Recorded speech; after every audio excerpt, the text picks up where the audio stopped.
திருச்சி மாவட்டம் திருவெரும்பூர் அருகே குண்டும் குழியுமாக உள்ள சாலையில் வாழைக்கன்றுகளை நட்டு அப்பகுதி மக்கள் போராட்டத்தில் ஈடுபட்டனர்.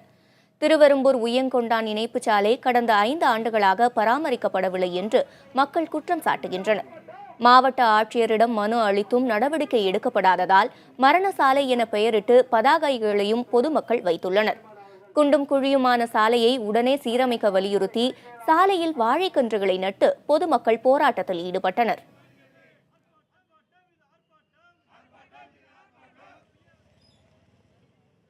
மேம்பாடு விரிவாக்கத்தின் காரணமாக ஏற்கனவே இருந்த நவல்பட்டு சாலை தடை செய்யப்பட்டதன் காரணமாகத்தான் இந்த கரச்சாலையை உடனடியாக அவர்கள் செப்பனிட்டு பழுது பார்த்து அவர்கள் பொதுமக்கள் பயன்பாட்டிற்கு கொண்டு வந்தார்களே தவிர வேறொன்றுமில்லை. இந்த சாலையை தொடர்ந்து பராமரிப்பதில் மிகப்பெரிய சிக்கல் இருக்கிறது. பேருந்துகளிலே பயணம் செய்யக்கூடியவர்கள் மிகவும் சிரமத்துக்கு உள்ளாகிறார்கள்.